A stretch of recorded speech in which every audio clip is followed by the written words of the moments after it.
우리에게 주시는 하나님의 말씀 구약성경 민수기 9장 15절에서 23절 말씀입니다. 자리에서 일어나셔서 한 절씩 교독하시고 마지막 절 한 목소리로 함께 읽겠습니다. 제가 먼저 받들어 읽겠습니다. 성막을 세운 날에 구름이 성막 곧 증거의 성막을 덮었고 저녁이 되면 성막 위에 불 모양 같은 것이 나타나서 아침까지 이르렀으되 낮에는 구름이 그것을 덮었고 밤이면 불 모양이 있습니다. 구름이 성막에서 떠오르는 때에는 이스라엘 자손이 곧 행진하였고 구름이 머무는 곳에 이스라엘 자손이 진을 쳤으니 이스라엘 자손이 여호와의 명령을 따라 행진하였고 여호와의 명령을 따라 진을 쳤으며 구름이 성막 위에 머무는 동안에는 그들이 진영에 머물렀고 구름이 성막 위에 머무는 날이 오렐 때에는 이스라엘 자손이 여호와의 명령을 지켜 행진하지 아니하였으며 혹시 구름이 성막 위에 머무른 날이 적을 때에도 그들이 다만 여호와의 명령을 따라 진영에 머물고 여호와의 명령을 따라 행진하였습니다. 혹시 구름이 저녁부터 아침까지 있다가 아침에 그 구름이 떠오를 때에는 그들이 행진하였고 구름이 밤낮 있다가 떠오르면 곧 행진하였으며 한 달이든지 1년이든지 구름이 성막 위에 머물러 있을 동안에는 이스라엘 자손이 진영에 머물렀고 행진하지 아니하다가 떠오르면 행진. 함께 읽습니다. 곧 그들이 여호와의 명령을 따라 진을 치며 여호와의 명령을 따라 행진하고 또 모세를 통하여 이르신 여호와의 명령을 따라 여호와의 직임을 지켰더라. 이는 살아계신 하나님의 말씀입니다. 아멘. 자, 드디어 이제 행군입니다. 자, 민수기 9장에 와서야 이제 행군을 이제 준비하는 구절을 우리가 읽은 거고, 진짜 이스라엘의 행군이 언제 시작되냐? 10장에서 시작돼요. 10장 11절에 가면 그때 딱 출발을 하는데, 이때까지는 지금 다 어디에 있는 거냐? 시내 산 아래 시내 광야에서의 이야기, 그리고 행진하기 위해서 준비를 이만큼 한 겁니다. 지금까지. 지금 벌써 민수기 벌써 이게 지금 몇 번째예요? 지금 세 번째잖아. 근데 앞에 계속 지금 준비만 계속 하다가 드디어 이제 행군인데요. 이게 맞습니다. 왜냐하면 우리 군필하신 우리 군대 장교 출신 우리 박지호 회장님이 제일 잘 아시겠죠? 장교 아니에요? 준영이가 장교고 지호는 사병이에요? 여기 그러면 우리 노준영 중위님 사병이 들어오면 제일 먼저 뭐를 하는 거냐? 처음부터 행군 안 시킵니다. 처음부터 행군하죠. 난리 나요. 엉망진창이야. 중간에 집에 갑니다. 힘들다고. 그래서 제일 먼저 뭐를 하냐면 기초 체력을 길러주고요. 그 다음에 다양한 훈련 과정을 거칩니다. 제식 훈련도 하고, 뭐 우양우 좌양자, 뭐 오른쪽으로 가, 왼쪽으로 가, 뭐 이런 거 하고 그런 거 해요. 그러다가 어느 정도 이제 이 팀이 이루어지고 뭔가 이 관계가 좀 돈독해지면 그제서야 행군 준비를 시작하고요. 군장을 싸는 법을 가르치고요. 그 군장을 쌀 때는 무거운 거는 엉덩이에다 넣는 게 아니라 어깨 위에 놓는 겁니다. 그래야 가볍게 갈 수 있다. 또 행군할 때 위치도 선정해 줍니다. 체력이 강한 놈들 앞에다 놓고 그 중간에 제일 약한 놈 놓고 제일 뒤에 힘 제일 센 놈들 제일 뒤에다 놓습니다. 그래야 이게 가는 건데 이스라엘이 똑같이 하는 겁니다. 자, 이제 행군이 시작되는데 우리는 지금 15절부터 읽었는데 그 앞에 보면은 행군하는 그걸 짰어요. 순서를. 제가 그래서 이게 복잡하기 때문에 도표를 짜왔습니다. 짠. 안 나왔네. 짠. 나왔습니다. 장난 아니야. 자, 보세요. 이게 행군 순서가 이렇게 되는 겁니다. 제일 앞에 구름 기둥이에요, 저게. 앞에 구름 기둥이 있고 구름 기둥이 있고 제일 앞에는 법궤가 갑니다. 법궤가 가고 그 바로 뒤에 누가 가냐? 유다가 제일 앞에 있고요. 유다, 그다음에 이사갈, 스불론, 그다음에 르우벤, 시므온, 갓, 에브라임, 므낫세, 베냐민, 단, 아셀, 납달리. 이렇게가 이제 12지파가 순서예요. 요게 순서입니다. 요게 딱 순서고, 레위인들은 어디 들어가냐? 요 사이에 무라리, 게르손, 요 사이에 고핫 이렇게 들어가는데 요게 순서가요. 너무 기가 막혀. 아주 참 재밌습니다. 제가 그래서 일부러 빨간색으로 해놨는데 르우벤, 이사갈, 스불론 누구 아들이죠? 레아 아들입니다. 레아. 야곱의 이 부인이 레아와 라헬인데요. 야곱이 라헬을 좋아했잖아요. 그래서요, 이게 야복 강가에서 야곱이 자기 죽이러 오는 형 앞에 제일 먼저, 혹시 죽을지 몰라서 제일 먼저 보내는 아들이 레아의 아들들이었습니다. 못 됐죠. 그런데 그때하고 똑같아. 똑같이 또 제일 앞에는 레아의 아들들을 보내고요. 그 가운데가 아까 말씀드렸지, 제일 힘 약하고 보호받아야 될 중요한 사람들이 제일 가운데 가는데 거기에 에브라임, 므낫세, 베냐민, 라헬의 아들들이 저기 들어갑니다. 그리고 제일 뒤가 제일 힘든 자리야, 저기가. 왜냐하면 이거 앞에서는 2보 걸어도 되는데요, 제일 뒤에서는 10보 달려야 되거든.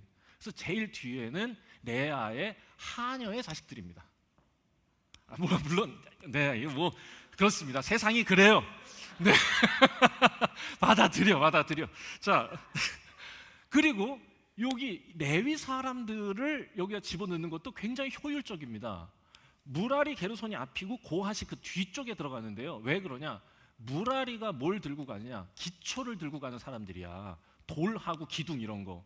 그 다음에 게르손이 어떤 사람들이냐?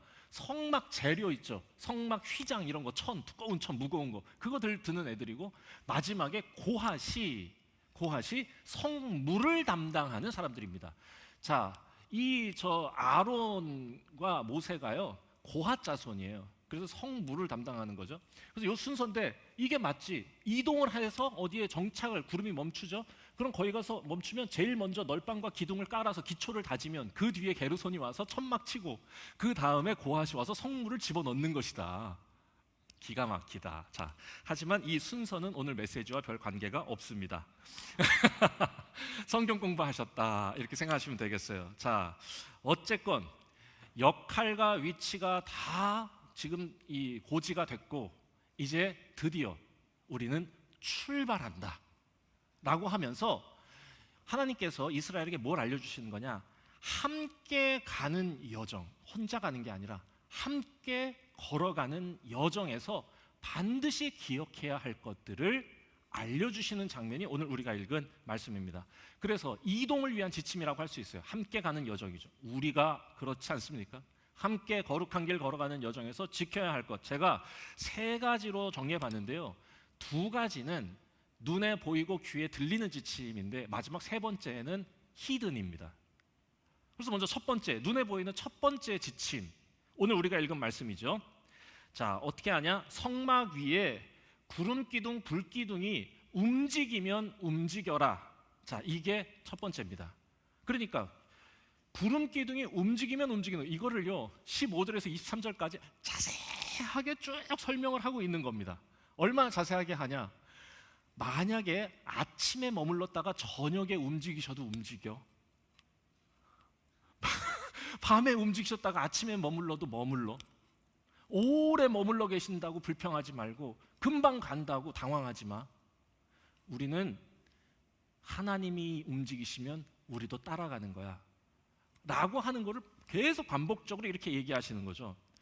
자, 이 구름이 언제 나타났냐? 성막이 지어지던 날, 성막이 완성된 날. 자, 우리 다 출애굽기 전부 다 성경 공부하지 않습니까? 출애굽기의 3분의 1은 성막의 이야기입니다. 그래서 어떤 신학자는 하나님은 세상을 만드시는데 7일을 쓰셨다면 성막을 만드시는데 40일을 쓰셨다. 그만큼 하나님이 우리 가운데 함께 하신다는 임재의 상징인 성막이 중요했던 거지. 그 성막이 언제 완성되냐? 둘째 해 첫째 달 1일, 2년 1월 1월 1일에 성막이 완성되는데, 그날 그 성막 위에 구름이 일어났다라고 표현하고 있습니다. 자, 그때부터 시작된 겁니다. 그런데 이 구름 기둥의 특징이 뭐였냐? 밤이 되면 불꽃처럼 보였고 낮에는 구름처럼 보였다. 오늘 우리 찬양팀의 선곡이 너무 좋아. 낮의 해와 밤의 달도 나를 해치 못하리. 하나님은 나를 지키시는 자. 맞아요. 그렇게 구름 기둥과 불 기둥으로 이스라엘을 지켜주셨다. 그래서 저는 이 구름을 불을 품은 구름이라고 생각해요. 그러니까 낮에는 밝아가지고 잘 안 보이는 거고, 밤에는 그 빛이 막 비치는 그런 게 아니었을까. 그래서 밤에는 온기를 느꼈고, 낮에는 자외선을 차단하셔서 피부를 보호해 주셨다. 그 구름이 움직이면 움직였고 내려오면 멈춰섰다. 너무 오래 머무시는 것 같아도 절대로 조급해하지 않았고, 너무 금방 움직이시는 것 같아도 분말하지 않았다. 솔직히 여러분 얼마나 힘들겠어요. 솔직히 무라리 게르손 고아 안 됐잖아. 아침에 장막 쳤는데 밤에 움직이죠. 야, 이거 진짜 쉽지 않죠. 이거 한 3번 정도 하면은 바로 사표 냅니다. 이거 저랑 안 맞는 것 같아요. 이러면서 사표 내야 될 상황이야. 이거 나랑 안 맞는 것 같다고. 그래도 군말하지 않았다. 이게 오늘 성경 말씀이 하고 있는 지침이죠. 그렇게 행군의 방향, 행군의 시기, 그건 우리가 정하는 게 아니라 하나님이 정하시는 거였다. 길이 없는 광야, 또 물이 없는 사막. 그런데 놀랍게도요, 성경에서 이스라엘은 그 길도 없고 물도 없는 광야에서 길을 잃거나 목말라 죽지 않았습니다. 하나님의 인도하심이 있었으니까. 제가 좋아하는 찬양인데 돈 모엔이라고 하는 이 전설의 CCN 가수가 있습니다. 돈 모엔, 저분이에요. 네. 지금 너무 할아버지 되셔가지고 너무 옛날 사람인데, 제가 가끔 우리 성도들하고 문자하고 그러다가 이렇게 기도하겠습니다. God will make a way, 이렇게 제가 쓰거든요. 그게 God will make a way, 요거 얘기하는 겁니다. 당황하지 마세요. 제가 God will make a way 이렇게 하면 저거 얘기하는 거예요. 하나님이 길을 인도하실 거다. 사막에 길을 내시고 광야의 길을 만드시고 사막에 강을 만드시는 거 보라. 하늘과 땅 변해도 하나님은 우리를 여전히 지키신다. 이런 찬양, 아까 우리가 드린 찬양, 하나님은 너를 지키시는 자, 이 찬양이죠. 이 찬양이 꼭 이 첫 번째 지침의 전 찬양이라고 생각했고, 저는 이 찬양을 생각했는데 우리 박치연 간사는 너를 지키시는 자를 선택한, 너무 좋습니다. 성경 구절을 보고 정하신 거예요? 박수 한번 하겠습니다. 사랑해. 좋습니다. 그래서 광야를 걸어갈 때 기억해야 할 첫 번째 지침, 하나님보다 앞서지만 않는다면 길을 잃지 않을 것입니다. 무섭다고 호들갑 떨지 말고, 힘들다고 조급해하지 말고, 어떤 경우에도 나대지 마라. 이게 이 불기둥과 구름기둥을 따라 움직이는 메시지, 이거를 절대 오해하지 마세요.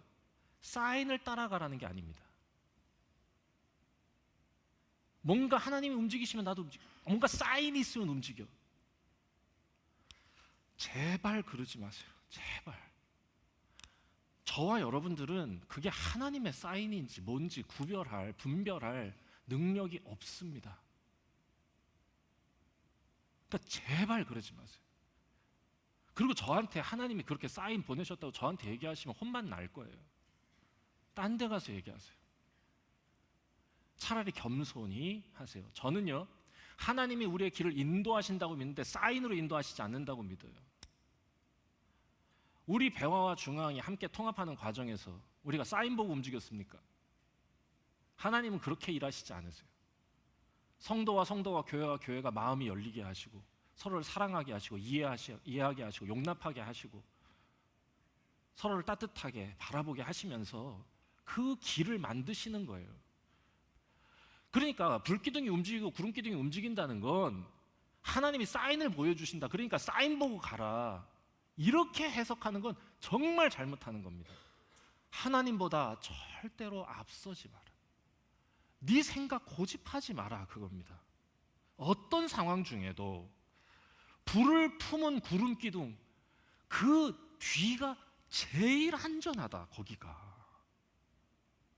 그러니까 항상 그 뒤에 너를 지키시고 인도하시는 거 잊지 마라. 상황 보면서 어설프게 움직이지 말고 하나님 바라보면서 잠잠히 기다릴 줄 알아야 된다, 이겁니다. 이게 첫 번째 지침. 함께 그 여정을 갈 때 반드시 기억해야 될 게 뭐예요? 상황 보고 호들갑 떨지 말고 나대지 말고 잠잠히 가만히 하나님보다 앞서지 않는 것. 이게 첫 번째입니다. 그럼 두 번째 지침은 뭐냐? 오늘 우리가 그것까지 다 읽을 수 없어가지고 앞에 부분만 읽은 거고요. 두 번째 지침은 바로 다음 10장 1절에서부터 10절까지 나옵니다. 거기 보면 뭐가 나오냐? 나팔 소리를 듣고 움직이라는 게 나옵니다. 그러니까 첫 번째는 눈에 보이는 지침이면 두 번째는 귀에 들리는 지침인데요. 어떻게 얘기하냐? 구름 기둥이 총론이면 나팔 소리는 약간 강론입니다. 왜냐하면 구름이 딱 움직인다 그럴 때 실은 다 같이 움직이면 60만 명이 움직이면 딸려 죽어요. 네. 이게 뭐 10만 명만 돼도 죽는데 60만 명은 말할 것도 없어. 그러니까 순서와 질서가 있는 거예요. 그래서 어떻게 얘기를 하시냐? 은나팔 2개를 만들고 이스라엘을 소집하거나 움직일 때 그걸 불어라 이렇게 명령하시면서, 자, 지침 잘 들으세요. 2개를 함께 불면, 그러니까 화음이 들리는 거야. 하나는 도, 하나는 솔, 도, 솔 이렇게 들리면 이렇게 들리면 아름다운 화음이 들리니까 다 같이 모여라. 우리 자 공지 사항이 있다. 전체 회중 모을 때 도, 솔 이렇게 하고, 만약에 한 소리만 나, 도 혹은 솔 이렇게 나죠. 한 소리만 난다. 이러면 우리 회의하자. 지도자들 모여라. 팀장 모여 이런 것입니다. 그리고 만약에 도, 솔 이게 아니고 죄송합니다. 옥타브로 높은 소리로 크게 쎄 하고 좀 센 소리로 뿌악 하고 나지. 그러면 움직여 이겁니다. 큰 소리가 한 번 나는 순간 항상 귀 기울이고 있다가 움직여. 그런데 그때 누가 움직이냐? 큰 소리 한 번 나면, 옥타브로 크게 한 번 불면 그땐 먼저 첫 번째 동쪽 진영부터 움직여. 자, 동쪽 진영이 아까 다시 한번 그 첫 번째 표를 보여주시면 됩니다. 자, 동쪽 진영이 저 유다, 이사갈, 스불론, 남쪽이 르우본, 시므온, 갓, 그 다음에 서쪽이 에브라임, 므낫세, 베냐민, 그다음 북쪽이 단, 아셀, 납달리입니다. 자, 요 순서대로 움직이라고 성경에 돼 있어요. 성경 공부 시간이라고 생각하시면 되겠습니다. 자, 그렇게 하면 움직이면 된다. 자, 이겁니다. 솔직히 지침의 자세한 사항은 오늘의 메시지와 크게 연관은 없습니다만 마찬가지로 성경 공부하는 의미에서 말씀드렸습니다. 자, 어쨌건 이걸 간단히 말하자면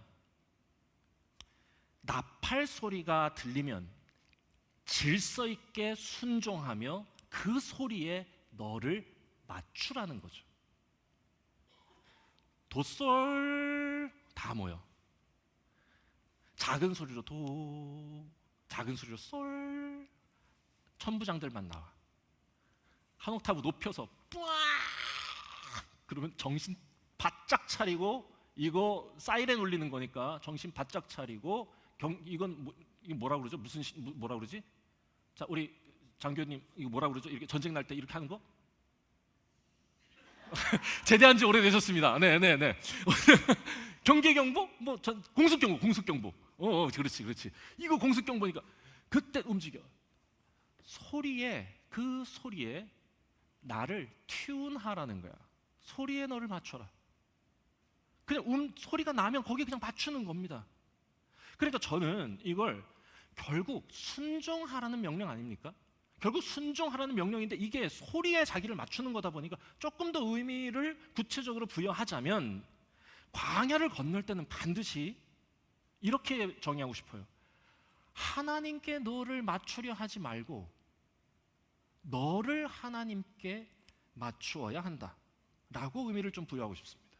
소리에 나를 맞추는 거니까. 여러분, 순종이라고 하는 건 억지로 지시사항을 수행하는 걸 순종했다고 말하지 않습니다. 그건 억지로 한 거예요. 솔직히 상사가 자기 부하 직원한테 일을 시킬 때 아주 그냥 똥 씹은 표정으로 그 일을 하면 안 하니만 못합니다. 그건 순종이 아니야. 억지로 그냥 그 행동을 했을 뿐이지.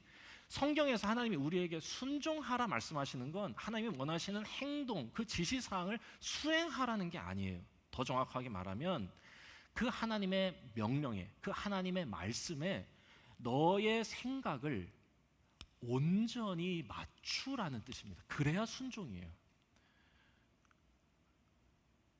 아내가 저에게 설거지를 하라고 명령할 때 죄송합니다. 잘못된 이 진지한 상황에서 제가 이런 예를 든다고 하는 게 너무 잘못됐어요. 비슷합니다.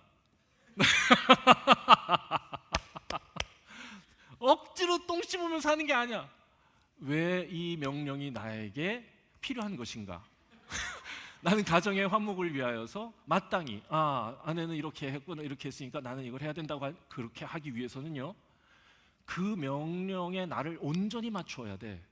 그리고 쉽진 않지만 잘못된 나의 습관과 싸워야 되기도 하고요, 내가 갖고 있던 생각을 설득시켜야 되기도 하고요, 굴복시켜야 되기도 합니다.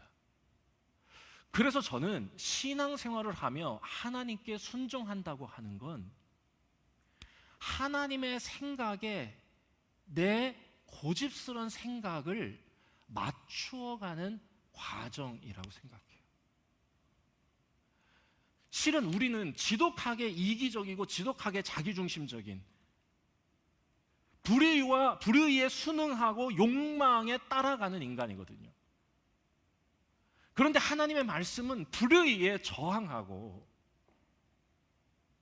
하나님의 이상에 붙들려야 한다 하시니, 우리가 하나님의 말씀에 순종하며 산다고 하는 건 아주 오래된 내 생각과 행동 방식을 하나님의 말씀으로 설득해 가는 거예요. 네가 틀리고 하나님이 맞다는 걸 끊임없이 나에게 알려주는 과정이다. 그래서 내 생각이, 내 행동이 그 하나님의 말씀에 울림을 맞추어 가게 되는 걸 진짜 순종이라 하는 거죠. 함께 너희들이 이 거룩한 여정을 해 가려고 하면 반드시 이 소리에 너를 맞춰라. 소리가 울리면 그 소리에 맞게 움직여라. 하나님의 말씀에 그 나팔 소리에 맞추어 가는 거죠. 하나님이 우리에게 오셔서 너희 이렇게 살지 말고, 욕망대로 살지 말고, 너 좋을 대로 살지 말고, 너희를 위하여, 너희를 사랑하고 너희를 위해 내 자신을 내어준 내 삶을 따라오라고 하시면 그 생각에, 그 말씀에 내 생각을 맞추어 가는 겁니다. 이게 맞다고, 이게 맞다고. 왜 맞는지 고민하고, 왜 맞는지 나를 또 가르치고 설득하고, 그래서 바꾸는 거죠. 아니, 전 그러고 싶지 않은데요, 굳이. 아니, 나는 그냥, 꼭 왜 그래야 돼요? 저는 그냥 내 생각대로, 솔직히 난 너무 부담스러운 건 싫고, 나는 그냥 내 생각대로 살고, 내 생각대로 그냥 교회 다니고, 모임 참석하고, 그냥 뭐 같이, 솔직히 그냥 같이 즐거우면 되는 거 아닙니까? 라고 누군가가 저에게 와서 얘기하시면, 맞아요 라고 전 얘기할 겁니다. 왜냐면 아직 들을 귀가 없기 때문에 제가 아무리 얘기해도 저 목사는 꼰대라고 이렇게 얘기하실 테니 저는 맞아요 하면서 그냥 존중해 드리겠지만, 그냥 그렇게 즐거우면 되냐? 아닙니다. 그러면 아무 성장도 없고 아무런 변화도 없어요. 그래서 구원이 없어요. 신앙생활이라고 하는 건 하나님의 나팔 소리에 우리의 생각의 파장을, 우리 행동의 파장을 맞추어가는 겁니다. 튠업하는 겁니다. 그분이 A 하시면 나도 A 해야죠. 불협화음 내면 안 되는 거죠. 여러분의 인생을 여러분의 손에 맡기면 망합니다. 전에도 제가 한번 이런 얘기 드린 적이 있었는데, 부시맨에게 아이폰 주면 망치로 씁니다. 그런데 아이폰이 스티브 잡스의 손에 들리면 최고의 성능을 발휘합니다. 앱이 깔리고요, 최선의 결과물들을 만들어내겠죠. 여러분의 생각에 여러분의 삶을 맡기는 것처럼 어리석은 일은 없다. 함께 그 거룩한 여정을 간다고 하는 건 우리를 만드신 하나님의 손에 우리를 맡겨드리는 거라는 걸 기억해야 된다는 것. 우리 하나님은 우리를 능히 구원하시는 분입니다. 저는 제 지독한 자기중심성에서 구원받고 싶고, 어둠에서 구원받고 싶고, 교만에서 구원받고 싶고, 게으름에서 구원받고 싶고, 제 미숙함에서 구원받고 싶고, 무식함에서 구원받고 싶고, 옹졸함에서 구원받고 싶습니다. 그리고 우리 하나님은 우리를 그 모든 것에서 능히 구원하시는 분이라고 저는 단단히 믿습니다. 하나님이 우리를 만드셨기 때문에 하나님의 말씀에, 하나님의 울림에, 하나님의 나팔 소리에 맞추려 하는 자를 능히 구원하고도 남으시는 분이다. 하나님께 우리 자신을 맡겨드리며 이 거룩한 여정을 갔으면 좋겠습니다. 자, 첫 번째, 하나님보다 앞서지 마라. 나대지 말고 호들갑 떨지 마라. 두 번째, 하나님께 온전히 순종해라. 기꺼이 순종해라. 그게 가장 안전하다. 마지막 세 번째, 이건 약간 히든입니다. 이게 지금 이게 눈에 보이는 구름기둥, 귀에 들리는 나팔 소리인데 세 번째가 있다는 걸 사람들이 잘 몰라. 세 번째는 뭐냐? 자, 언제 구름이 움직이냐? 둘째 해 둘째 달, 자 마지막 PPT 올려주세요. 둘째 해 둘째 달 20날 비로소 구름이 움직입니다. 이게 2년 2월 20일이야. 2년 2월 20일 날 행군이 시작되는 건데 저때 처음으로 비로소 구름이 움직이는 겁니다. 언제 구름이 나타났냐? 자, 둘째 해 첫째 달 1일 성막이 완성된 출애굽기 40장 2절, 저때 성막이 완성되고 저때 구름이 일어났는데 저때부터 시작해서 지금 한 달 20일 동안 머물러 계셨던 겁니다. 그러다가 2월 2일 22일에 두둥 하면서 그때 막 뿌앙 울리고 동쪽부터 이제 유다 뭐 이렇게 움직이기 이사가 스불론 이렇게 움직이기 시작하는 거죠. 자, 이게요, 여기에 이게 세 번째 감춰진 지침이 여기 있는 건데 왜 하필 2월 20일인가? 타임라인을 살펴보면 하나님의 마음이 보입니다. 자, 뭐냐? 첫째 해 첫째 달 14일에 6월절을 경험합니다. 그리고 나서 첫째 해 넷째 달에 시내산 아래 도착한 겁니다. 그러니까 첫째 해 넷째 달에서부터 지금 10달 동안 어디에 있는 거예요? 시내산 아래에 있는 겁니다. 지금.